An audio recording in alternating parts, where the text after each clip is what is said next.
Petrol diesel మంటలు యుద్ధం effect తో ఇండియాలో ధరలు పెరిగే అవకాశం అని కూడా వార్త వస్తున్నాం మనం.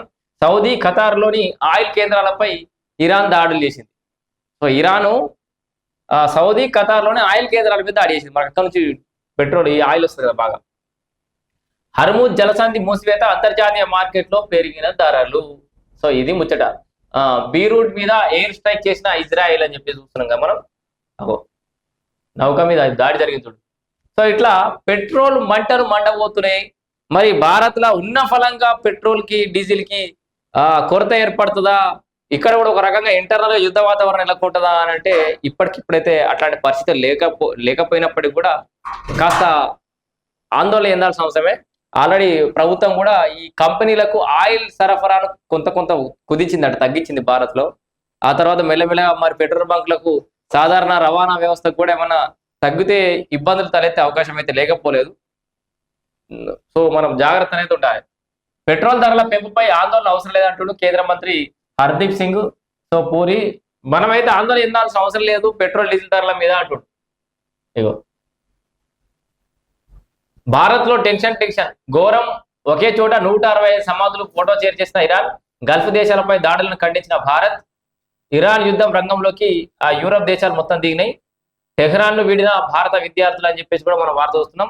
సో మన దేశం చమురు దిగుమతులపైన ఎక్కువగా ఆధారపడుతుంది. చమురు ధరలు పెరిగితే ప్రతి ఉత్పత్తి ప్రతి సర్వీస్ పై కూడా ప్రభావం పడే అవకాశం ఉంది.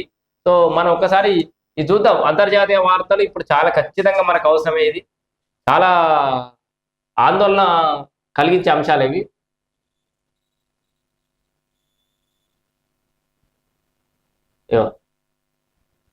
పడుతుంది. హార్మోజ్ జలసంధి మూసివేస్తే మార్కెట్లో చమురుపై ఇక డాలర్ పెరిగినా మనం ఇతర సుదూర మార్గాల్లో దిగుమతి చేసుకోవాల్సి వస్తే మనకు రెట్టింపు ధర అవుతుంది. అందుకే హార్మోజ్ జలసంధి కీలకం. 2024 చివరి గణాంకాలు చూస్తే ఈ జలసంధి నుంచి ప్రతిరోజు మనకు 2.7 మిలియన్ బ్యారెళ్లు ప్రతిరోజుకు దిగుమతి అవుతాయి. హార్మోజ్ జలసంధి నుంచి ఇది అదే స్ట్రైట్ ఆఫ్ హార్మోజ్. ఇక్కడ ఇది మూసుకపోయిందంటే మనకి ఇబ్బందులు తప్పయి, అంటే రేట్లు పెరుగుతాయి. మనకు అక్కడ నుంచి ప్రతిరోజు 2.7 మిలియన్ బ్యారెల్ ఆయిల్ మనకు అక్కడ నుంచి చమురు వస్తుంది. అక్కడ నుంచి అంటే దేశానికి ప్రతిరోజు అవసరమయ్యే సుమారు 6 మిలియన్ బ్యారెళ్లు చమురులో సగం ఇక్కడ నుంచే వస్తున్నట్టు. భారత్ 88% చమురునే కాదు, దాదాపు 50% సహజ వాయువును కూడా దిగుమతి చేసుకుంటుంది. అందులో దాదాపుగా మొత్తం ఎల్పిజి ఈ జలసంధి గుండానే మనకు వస్తుంది. ఎల్పిజి కూడా అక్కడి నుంచి రావాలి. 60% ఎల్ఎన్జి హార్మోజ్ ద్వారానే అంతర్జాతీయంగా 20% చమురు ఈ సంధి గుండానే రవాణా అవుతుంది, మనకు చేరుతోంది. ఖతార్ నుంచి అత్యధికంగా ఎల్ఎన్జి మనం దిగుమతి చేసుకుంటున్నాం. నిత్యం అత్యధికంగా మనకి ఈ జలసంధి గుండానే వస్తాయి. అందుకే అటు జలసంధి మూసేసే ప్రకటన రాగానే అప్పటికే 37 భారత జెండాలతో వస్తున్న నౌకలు అక్కడ నిలిచిపోయినట్టు తెలుస్తుంది. చూసారా, 37 భారత జెండాలతోటి వస్తున్నటువంటి నౌకలు అక్కడనే నిలిచిపోయింది. అందుకే భారత్ ఇదివరకే ప్రత్యామ్నాయాల కోసం అన్వేషణ మొదలుపెట్టిందని, ధరాఘాతాన్ని ఎదుర్కోవడానికి చర్యలు మొదలుపెట్టినట్టు సమాచారం. మరి రేట్లు పెరగకుండా అడ్డుకోవడానికి మరి ప్రభుత్వం అంటే మన భారత ప్రభుత్వం ఎట్లాంటి నిర్ణయం తీసుకోబోతుందనేది చూడాలి. పెట్రోల్ ధరలు గ్యాస్ ధరలు బగ్గుమంటాయా అని చెప్పేసి కూడా మనం చూస్తున్నాం. హార్మోజ్ జలసంధిని మూసేయడంతో తక్షణమే మనకు చమురు కొరత ఏర్పడకపోవచ్చు, కానీ సుమారు 6 వారాలకు సరిపడా నిల్వలు ఉన్నాయని తెలుస్తుంది. 6 వారాలకు సరిపడా చమురు నిల్వలు మాత్రమే భారత్ దగ్గర ఉన్నాయి. మరి 6 వారాల లోపల అక్కడ యుద్ధ వాతావరణం పోయి ఒక ప్రశాంత వాతావరణం ఏర్పడుతుందా? ఎదుడు యుద్ధం జరగాని అవి మనం పోస్టులు పెడతాం కదా. ఇప్పుడు 6 వారాలలో వాళ్ళ యుద్ధం ఆగకపోతే మనం కూడా యుద్ధం చేసుకోవాల్సి వస్తుంది ఇంటర్నల్ గా. సో ప్రపంచంలో ప్రపంచం అందరూ బాగుండాలి, అందులో నేను ఉండాలని ఒక కొటేషన్ ఉంటుంది ఆటోల మీద బస్సుల మీద కొంతమంది రాసుకుంటారు, కార్ల మీద. ఇప్పుడు మన పరిస్థితి గట్లే ఉంది. మనం ఏదో మోడీ సాబ్ ఇట్లా వండుకొని ఇట్లా హ్యాపీగా కూర్చుంటే ముందట వాళ్ళందరూ అనుకుని వస్తారు, భారత్ ప్రశాంతంగా ఉందని ఇమేజ్ పోస్ట్ చేస్తారు. అవన్నీ తగలబడితే ఇంటర్నల్ గా మనం కూడా తగలబడతాం. ఆ విషయాన్ని మర్చిపోవద్దు. ఇంకొక పోస్ట్ కూడా వచ్చిన చాలా మంది వీళ్ళు కావాలని ప్రమోట్ చేస్తారు మోడీని. మరి ఆస్ట్రేలియా మీద జరిగిందా దాడి, న్యూజిలాండ్ మీద జరిగిందా దాడి, శ్రీలంక మీద జరిగిందా దాడి, అవన్నీ ప్రశాంతంగానే ఉన్నాయి కదా. మనం ఎందుకు ఇంత ఎలివేషన్లు, బొబ్బలు, అభద్రతా భావం అని కూడా ఒకరు పెట్టిరు. సో ఏది ఏమైనా నెలల తరబడి అక్కడి నుంచి రాకపోకలు నిలిపేస్తే అంటే హర్మోజ్ జలసంధిని సుదీర్ఘకాలం మోసేస్తే తప్పితే కొరత ఏర్పడుతుంది.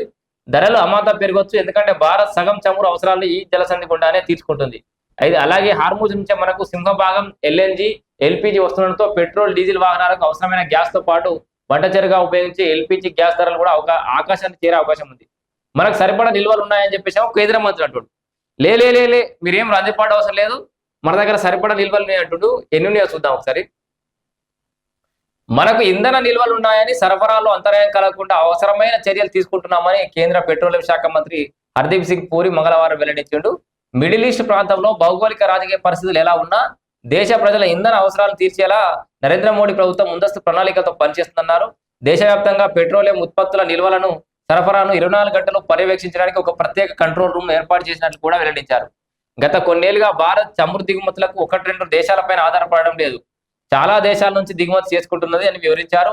కాబట్టి ఒక రీజియన్ లో ఉద్రిక్తతలు నెలకొన్న వేర్వేరు చోట్ల నుంచి దిగుమతి చేసుకుని దేశ అవసరాలను తీర్చుకోవచ్చని తెలిపారు. ప్రస్తుతం మన దగ్గర కనీసం 40 నుంచి 45 రోజులకు సరిపడా చమురు నిల్వలు ఉన్నట్టు సమాచారం.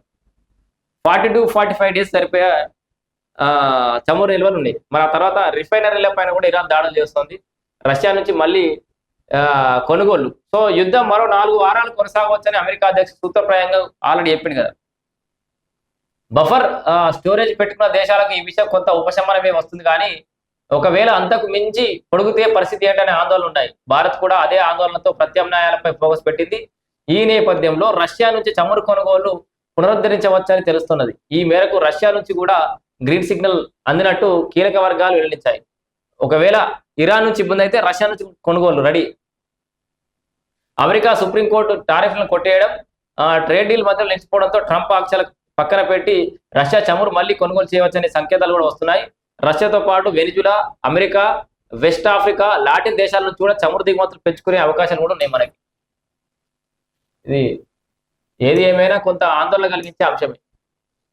ప్రపంచంలో ఆ యుద్ధం శాంతి నెలకొనాలని కూడా మనం అందరం కోరుకుందాం.